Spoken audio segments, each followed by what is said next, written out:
We play, we're present. We can't help it when we're younger. As I've grown to the age that I am, it's been a choice. It's become more and more of a discipline, of a practice to remain open, to be present, to be available, to co-generate the moment that I'm in, to be a participant as well as a listener. And I think the arts really do teach us to be great listeners, to be great observers.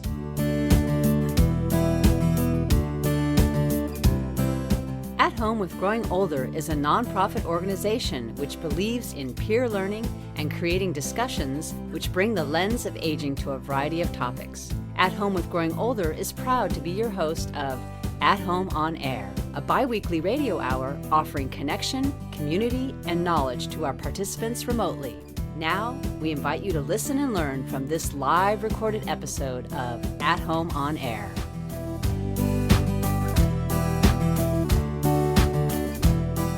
Welcome to another episode of At Home on Air, conversations that matter for the quality of the experience of later life.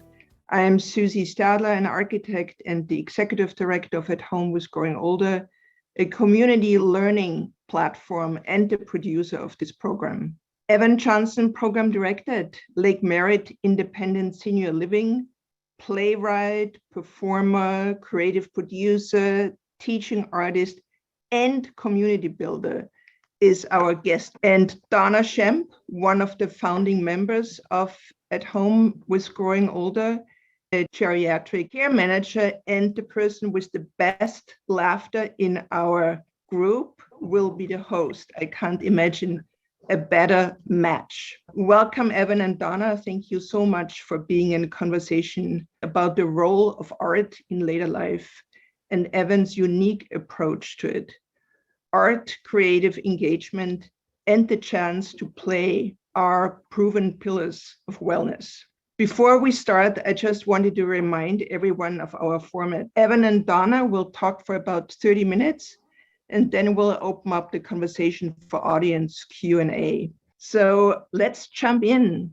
Evan and Donna, thank you. Hi, Evan. I'm so excited to do this because I've heard such wonderful things about you from Beth McLeod. So I wanted to start with, why do you think that the creative arts are a positive opportunity for older adults? Creative arts have been a pillar in my life. I know you mentioned that word pillar. It made me think how much the arts have gifted me with just an expansive perspective. I love the arts, and I have since I was very young. And I know just from my own personal lived experience, the value of being an artist, of thinking creatively. As I have aged, I know I'm now in my mid-30s. You know, it's something that when we're children, we do so naturally, and we play, we're present. We can't help it when we're younger. And as I've grown to the age that I am, it's been a choice. It's become more and more of a discipline, of a practice to remain open, to be present, to be available, to co-generate the moment that I'm in, to be a participant as well as a listener. And I think the arts really do teach us to be great listeners, to be great observers. And that's just something that I bring to every encounter I have with older adults. I find the work that I do incredibly inspiring. So I think that's why I keep doing it. It's really driven by my own curiosity and inspiration. I think that's what the arts have always been for me, is an outlet and a space of expression as well as learning and growth. So what surprised you, and what have you learned by working with older people? I'm surprised all the time. I feel like I try to live in a state of surprise I try to, as much as possible, resist expectations. I think the process of art making is so wonderful for allowing us to be surprised. The arts give us an opportunity, all of us, to engage and to find purpose in the act of discovery, the act of connection with both the materials we're working with and our collaborators. So my experience has been one of iteration. I feel like where I am in my life at this moment, it's been a process of just iterating and drafting again and again and again and evolving. And when I work with groups of people, or if I work one-on-one with individuals, those experiences can be extraordinarily surprising. And right now in my role at the Lake Merritt as a program director, I'm responsible for 50 individuals. I am directing programs for the residents at the Lake Merritt, and that experience differs very greatly from when I'm working with the Cosmic Elders Theater Ensemble. which I founded and am the director of this wonderful, extraordinary ensemble of 8 older adult performers. And when I'm facilitating a workshop for a short period of time, these experiences are very different. And yet I also am very curious about the common thread. Again and again,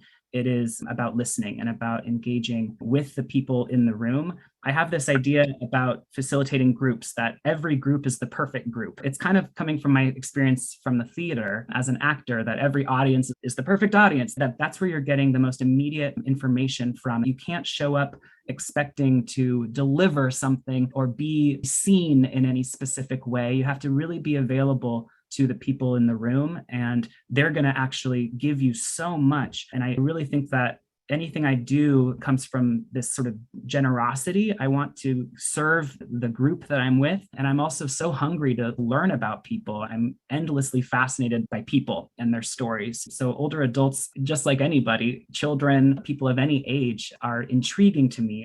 And I work with young people too. Right now, I'm doing a once a week class at the little Piedmont Rec Center. And I do it just for fun. It's like now that I have a full-time job, I don't need to do it. But I do love having these encounters with young people while simultaneously I'm working full-time with seniors, because I think it just gives me so much more information about these things I'm fascinated by, whether it be humor or dramatic tension, imagery, juxtaposition, timing. These are things that really fascinate me. And I feel so lucky every day that I get to really play and study and explore these things that interest me so. So what are the specific things that makes working with elders different than, say, working with children? What are the advantages, disadvantages of aging?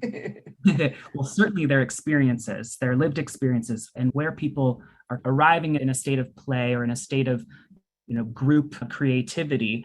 Oftentimes with older adults, I find that the real value of the experience is the social connection, being with others in that space. Sometimes it feels like, wow, this is really special. This moment is really unique. And there's a sense of gratitude that I have, but also that I see with groups of people in the workshops or the spaces I enter into, that there's a real sense of awareness about time and real appreciation and gratitude for the presence and the time shared that kids might not be as aware of. So I think that's one distinction I can make. Have you changed how you view aging or your own aging as a result of doing this work?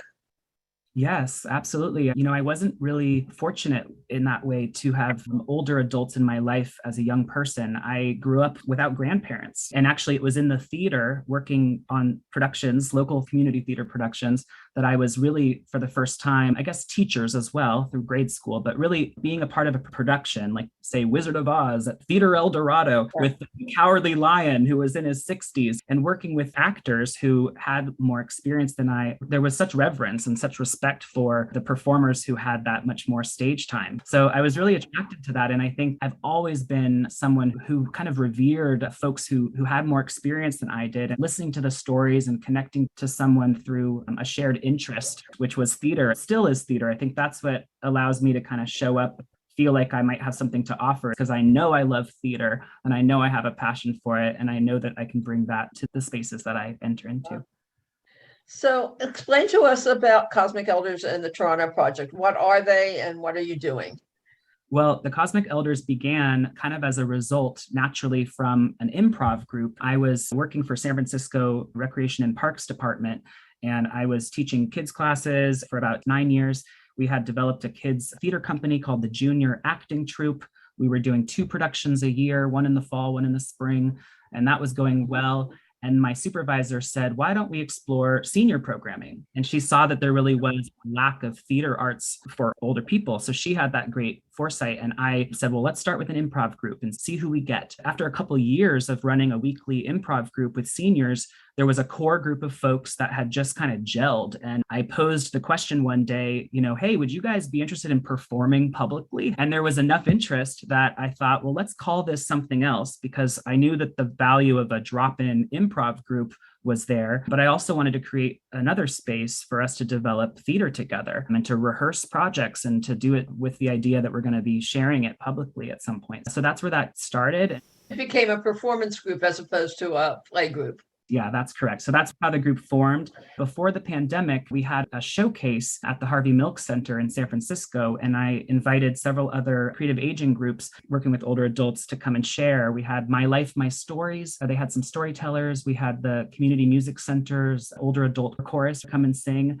And it was just this wonderful community event. And I'm grateful to say that wherever we are now in the pandemic, we're returning to our Cosmic Elders Showcase programming. We have an upcoming event, so that's very exciting. So in Toronto, there's a wonderful company called the Center for Aging and Brain Health Innovation, and they're a division of Baycrest, which is a really remarkable company. I connected with the executive director of innovation. Her name is Bianca Stern. We had a mutual contact and she saw the value of improv. They were doing a lot of work with developers and technologists, and they wanted to kind of inspire feedback, people to loosen up and be more comfortable with sharing their points of view. And she said, well, improv, games, that could be great. So that's how it first started. We had a cohort form online, virtually on Zoom. And I started to connect with the Canadians. And now that's grown a couple of years that I've been doing some programming with them. And it's wonderful. They have a platform called Leap, which is a platform for older adults to connect and engage virtually. And I have a group that meets called Off the Cuff, which is really rooted in spontaneous discussion. I really think of my background in theater and devising, in a collaborative way with others as kind of the root of how I'm exploring the conversations with that group of people. So I heard that you have a little audio that might show us a little bit about what you're doing. I do. This is actually a fun project we did, and it's on YouTube. It's called the Voiceover Project that we did, the Cosmic Elders and myself. And I have a clip which was performed. The voice you'll hear is Beth McLeod, who I know is with us here today. And she was sharing a piece that she found, which I think is really beautiful. I'm talking about the value of being an elder. So I thought I would share that with you. When I've passed through different troubled parts of the world and sought local advice, I've seen the same pattern of coping with disaster. What I see consistently is the emergence of individuals who embody that culture's sense of competence into positions of authority. They are its wellspring of calmness. They do not disappear with defeat or after setbacks. They do not require reassurance in their commitments to such abstractions as justice and reverence. In traditional villages, they're called the elders. While that audio is playing in the video, there's some movement happening. This was right in the smack of COVID, before the vaccinations were available, and we were playing within the Zoom frame. So I definitely recommend folks check that out on YouTube if you'd like to see some more. That's that quote's from Barry Lopez. Yeah. See, what happened is one of the members of our group, Helen, she doesn't have a computer. And here we were separated, but meeting every week on Zoom. So she was calling in on the phone. And I was thinking creatively, like, how are we going to make a project? We had been invited to produce a piece through a virtual artist in residence that we had with Deborah Slater, a choreographer in San Francisco. And so we had begun working, and we had Helen on the phone, and we had everybody, on their different computers. I came up with, well, why don't we try a voiceover, playing with voiceover? We talked about all the ways that voiceover could be used, the omnipresent voice of God or somebody's inner thoughts, just different ways. And so that's what we began exploring. Beth brought in that piece. I think that was the prompt, is I asked everyone to bring a selection of text and to read it for us. And so, Helen was on the phone, she read her piece, and everybody had their pieces. And then we said, well, how might we bring these to life, these pieces? I broke up the group into different smaller groups, and we began working. That's interesting because, when you first started, you said about the difference between working with young people and older people is the older people are experienced. And, and that sounds like what people brought to that particular activity was the fact that they have a lifetime of experience. Yeah, saying bring a piece of text that resonates with you, that was really kind of a great way to get to know each other as well. What words have you kept close over the years? Is there something on your refrigerator that you've cut out and, maybe there's something there? We really got to connect and learn more about each other. For me, it really helped me get through the pandemic, having some creative projects like that and feeling like we were creating something together. So at Lake Merritt, where you're the program director, what ways have you been able to involve your creativity in what you're doing for the programming there?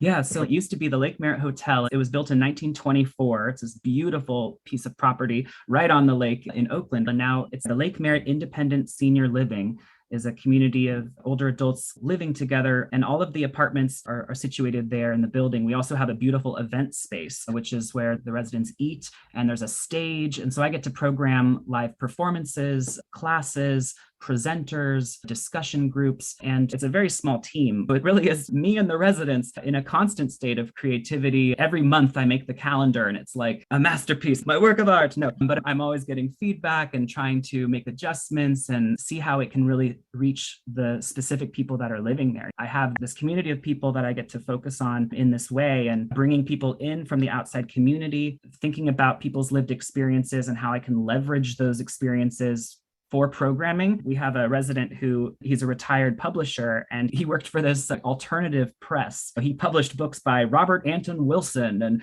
Jerry Garcia, and these kind of far out characters. And I was like, Peter, you got to do a presentation. So I went to his apartment and I took photographs of each of his book covers that he had on his shelf, and inserts as well, and opened up the pages, and we got to get that picture. He had pictures from working at Woodstock. He was serving food at Woodstock, and he had a picture there. So I put together this presentation in collaboration with Peter, and he was a new resident. It was his second month of living there. And it was such a great way to introduce him to everybody, because they really got a sense of his life's work and what he had done. I got a lot out of that experience of getting to know him and seeing him really light up, sharing his stories. And people also were able to make really fast connections with him after that. Are you also using like music, dance, obviously storytelling, improv, but I mean, the other kinds of arts, are you incorporating them into what you're doing? Yeah, I have a full staff of instructors. So we have an art teacher, we have a music teacher. I'm the drama teacher, go figure. Obviously.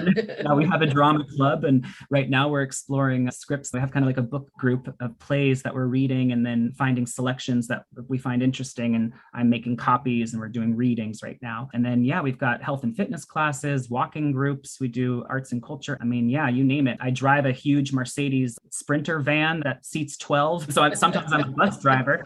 So I'm really stretching myself and using every skill I have. I've got a full plate for sure. Yeah, I'm sure you do. And so how do you see your own aging at this point? What's your fantasy for yourself when you're 65? I hope to be a part of a community. I hope to feel connected to a community in some way, and connected to the arts as well, to have an outlet for the arts. I hope maybe by the time I retire, I can be a full-time artist again. That sounds pretty amazing. Making theater with my friends, that's my favorite thing to do. So I hope I'm doing a lot of that. And I understand you do some writing of plays too. Yes, for 12 years, I lived in San Francisco and was writing and producing my own work as well as teaching. Teaching really began for me as a way of making an income. I had been a barista and a server and these other jobs. And then, I thought, well, hey, why don't I teach after school drama classes? And that'll be a little closer to what I love. So working with kids after school led to getting hired by the city, Parks and Rec, and then working with seniors. You can trace the lines to how I got to where I am now. It's quite interesting.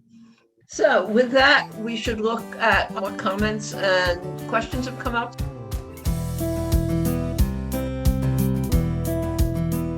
You are listening to At Home on Air.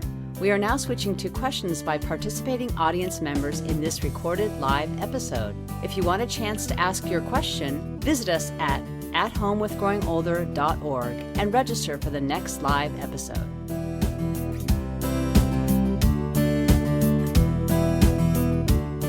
So I'm going to start with Crystal, who says, out of curiosity, have you experienced a significant difference in how extroverts and introverts respond to your various programs? What is the approximate percentage of introverts who participated, and did they return for more? Great question. It's interesting. Yes. And I've explored how I talk about the work that I do, or what I call the workshops that I'm offering. To your point, the off the cuff group that I'm doing is not called an improv class, but we're exploring spontaneous responses. So, it's funny how language is so important there in terms of setting up kind of the framing of what people can expect. And I'm always a theater artist, but I'm also kind of shifting myself into different spaces so that I fit with who I'm working with. And people who are more introverted, I find that if I notice that about someone, everything I do, I try to be gentle. I certainly am not trying to impose any way of being on anybody. So I'm always curious. I'm always interested in people. I do encourage people to share, or not. And I try to make those kinds of prompts very clear that anybody can opt out, anyone can go at any time, especially at my job at the Lake Merritt. I want people to be there because they want to be there. The experience is really being developed by the group that's there. And people who step forward or who share more, I will say, if you're somebody who tends to be more extroverted, I want to invite you to be more of an observer or be more of a listener. And if you're somebody who's, maybe a little more shy, I want to invite you to maybe speak out. So, sometimes that can be useful. Beth McLeod asks, can you talk about the Cosmic Elders study of clowning? During the early days of the pandemic, after the voiceover project had wrapped up, and it was kind of like, what's our next move going to be? I mailed everybody in the group through the post a red nose. And I have experience as a clown that was really transformative for me as an actor. It was really kind of a way that I came out of my shell at theater school. I went to a physical theater school up in Humboldt County called Del Arte International School of Physical Theater. And really, I wanted to learn about exploring acting from a physical place, from a movement background practice. So clowning was like this way of diving into eccentricity and really getting out of yourself and out there into the world and really being present, really seeing the audience, breaking down the fourth wall. And I sent everybody in the group a red nose. Next time we were all on Zoom, I said, okay, go get that thing I mailed you. And we all introduced ourselves as clowns. And that began our work on our YouTube channel. You can see the Wiggle Room for Eccentricity is the name of that project. And we developed a whole bunch of clown content from just introducing those clown characters and kind of coaxing out the funny.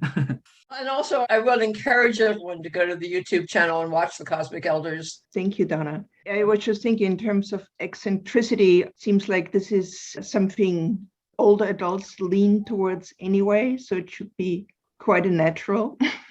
And maybe also some way to be accepted as eccentric in public, who knows? There's some chance with this. So I am also curious if your own creative practice has changed through your work with elders, if you were influenced in your own creative work. Yeah, there's been times where I found they're like a puzzle, like this is challenging, or how is this going to work? Being flexible is probably the biggest thing. I've found again and again, we are all here showing up. And that's the first step, is to be grateful for everyone's time and everybody's energy level, everybody's outside commitments, finding my way to collaborate with what is and what we're working with at any given time. Again and again, I think the lesson has been about staying flexible, like rigidly flexible no matter what. Yeah, that's been really the big lesson for me, I think. And Carol Hayes says, will you be doing off the cuff again? And if so, when? And for all of us who don't know what off the cuff is, maybe you can also tell us. Yeah, so off the cuff right now, we're doing 4 sessions kind of as a bundle, and then we take a little break, and then we do another little 4-session bundle, and it's 11 o'clock Pacific Standard Time on Mondays. And it is available for all older adults everywhere. It's on a platform called Leap. Yeah, check out the Leap platform. That is one of the projects that Cabby is working on in Toronto. I want to follow up on that question, because you said that that's part of the Toronto project, right? And that was sponsored by the Brain Institute of some sort? The Center for Aging and Brain Health Innovation. Right. Yeah. And so have they done any research to prove or show any changes by virtue of people being involved in improv or acting or whatever? I mean, have they researched it, or they're just offering this? Bianca, who I mentioned, is the executive director of innovation. She, believe it or not, has a theater background. And so in our conversations, she's been aware that the arts are so significant. There is a lot of research that she's aware of. I'm not an academic, I don't profess to be, but she shared with me that this is researched and something she wants to include in her programming that she's developing. And so a lot of our conversations have been about how we can be subversive in how we infuse the programming with some of the things that are inherent in any collaborative process, but specifically in the theater making process. Theater is so unique in that it really is an all hands on deck experience. It really is collaborative and does combine so many art forms. You're working with visual art, you're working with music, you're working with writing. And at the end of the day, you're giving what you make away as a gift to the audience. So I think it's really unique in that way for community building. And if you're lucky enough to connect with your audience and hear from them about what they experienced. There's a lot that you can learn from what you thought you were making or what you thought it might be like, to then hearing what somebody's experience was, and then how that kind of gets added to the pot for next time. There's a lot of really good lessons. And I kind of think of myself as an introvert, believe it or not. I came into the theater as a young kid, and I wasn't the loudest kid in the class. And I found a home in the theater and found space that I could make for myself. And I find again and again that for people who are kind of just starting to dip a toe in, it can be really wonderful. And I would say also that I notice about older adults, and something I look forward to as I get older, is that maybe, just maybe, I'll care less about what other people think about me and become less self-conscious. And so that's really wonderful if you're going to be making something, to not have those inhibitions. Well, it sounds great. At home with growing older in the theater. Beth asks, do older adults need theater background in order to enter into work such as you are doing with Cosmic Elders? Not at all. In fact, I think only a couple people in our group have a performing background. A lot of our folks, who were at the improv class originally or who have found us later, and especially in the workshops I offer, I always say no experience required. That's great. Annette asks, Evan, are you familiar with the Association of Theater Movement Educators? It might be a good group to connect with. Yes, I am aware of them. And yeah, I'd love to connect. Another great organization I love is Applied Improv. Now, that was kind of a magic door that I discovered just over the last couple of years. There's all these people doing applied improv. It's like improv in these spaces that you wouldn't expect. Social workers, all kinds of folks. So there's a wonderful international group of applied improv, AIN, the Applied Improv Network. They're a wonderful resource as well. Annette asks the question which always looms in the room: how can we afford to create art? Where do you get your funding from? Never had any funding. No, it's good. Art is by nature working with what you have, in a creative way. You have everything you need right now to make something extraordinary. You have everything you need. I would begin with what you have already. I would not goalpost way down, if I have funding, if I get a grant, if somebody else gives me permission or gives me a space, use the space you have, use the resource, and everything's a resource. I really think that your enthusiasm is the greatest resource.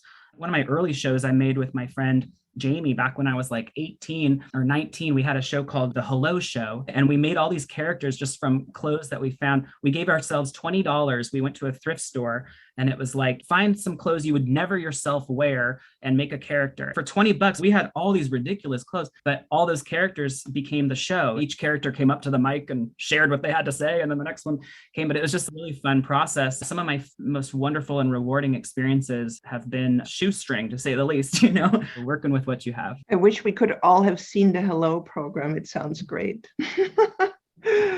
Especially in times of COVID, hellos are really important. So I'm also curious if there is a creative exercise which you use both in your work with seniors and children, if there's an overlap. Definitely. There's a lot of overlap, actually. One of them, I'll invite people to close their eyes and then open their eyes and see each other. Something very simple, just seeing everybody who's there, or having a group respond to something like clap of the hands. Or I like to have people sitting down in a chair or standing or walking at the same speed or at the same pace, with an awareness that nobody's leading. Those kinds of activities where you're really building ensemble. That's really, really valuable. And I do those kinds of activities with all ages. Is there any exercise you could do right now with us, which would work on Zoom? If everybody turned their camera on and we could be in gallery view, we could do a very simple exercise. Okay, so now if your hands are at the very bottom of your screen, start with your fingertips. See if you can kind of poke them out just from the very bottom of your screen. Not too much, just a little like peekaboo there. And we're just going to bring our hands up and place them on our head, but we're going to do it at the same speed as everyone on our screen once we're all ready. Nobody's leading. We're all just following the follower kind of thing. All right, so our hands are going to come up and then land on the tops of our head. Excellent. Thank you. That was great. This should be part of everyday practice on every Zoom call. Donna says, what age group are the kids in Piedmont? It's 8 to 12. And I've taught as young as 4. I did a little storybook theater class at New Conservatory in San Francisco, and they asked me to teach 4 and 5-year-olds. I thought, okay. But, it's amazing. It's like putting a chair in the middle of the space and moving around. Or we made a bridge and it was like, who's the troll under the bridge? I mean, it's amazing how much kids at that age are just so willing to jump in. All they need is permission. And then I love working with teenagers. The junior acting troupe was the longest time I worked with the same group of kids. And I got to kind of watch them grow up, which was really exciting. And many of them are going off to drama school now. They're applying to colleges. I've written a number of recommendation and worked on monologues with them. And that's really, really exciting. But yeah, when I was working with junior acting troupe kids, they were like 9 to 14, that kind of tween age. And that was an age that I really, really enjoyed because they know they can do it. They kind of feel a little bit like nobody expects much of them. So when you say learn a Shakespeare monologue, they want to prove that they can. They want to show you that they can do it. Or if we're going to do fight choreography, the fact that you're giving them a chance and that you're respecting them and saying, I'm going to trust you with this. This is not kid stuff. You need to really focus. There's something really cool that happens with that age group, I think, when you kind of ask them to rise to the occasion. Yes, I wonder if older adults would be as excited about the same invitation. Donna also asks if you have done work with people with dementia. Yes, I did. Residency, when I first started talking with Bianca, that was one of the experiments. We worked on Zoom with adults with memory loss and dementia. And I found that really interesting because I would play a video clip I found on YouTube. There was one I found of a jacket that was on a stick. And it was blowing in the breeze by the ocean. And it was just this video of this jacket blowing. But I would play a video like that and ask, what's happening here? And we build story from imagery or from sounds. There was a video I found of a window. There was a sound of fire, but through the window, you saw snow coming down. It was a frame of the snow coming down and the sound of fire. And so it felt like this intimate experience of looking out a window. On Zoom, I could share my screen and show that, and we could all be in the house together, and have conversations and act as though that's where we are. And they were really responsive to that.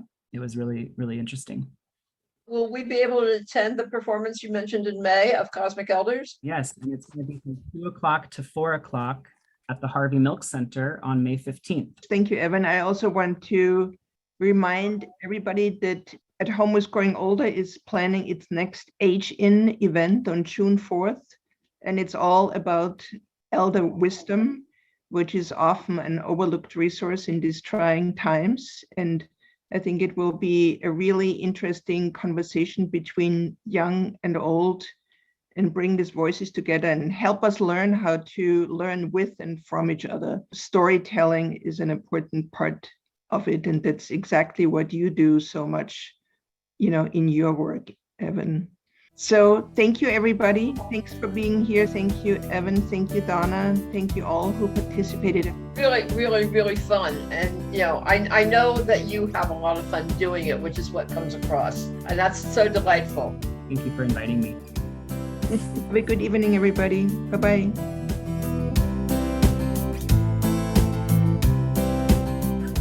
This episode of At Home on Air was produced by the At Home with Growing Older team. We could not host these conversations without the generosity of our marvelous and passionate guests and hosts. Thank you for sharing your personal and professional insights. Thank you to our live audience for your thoughtful contributions. To subscribe to this podcast and for more information, visit us at athomewithgrowingolder.org. Thank you to our sponsors, Rhoda Goldman Plaza, the jewel of San Francisco's assisted living and memory care communities, and the Walnut Foundation, a San Francisco family foundation. We would also like to thank, for their encouragement and inspiration, Encore.org, which works to bridge the intergenerational divide, and the Op-Ed Project, whose mission is to change who writes history. At Home with Growing Older strives to educate, inspire, and connect people across generations and disciplines to re-envision and improve the experiences of later life. Don't forget to subscribe and tune in for the next episode.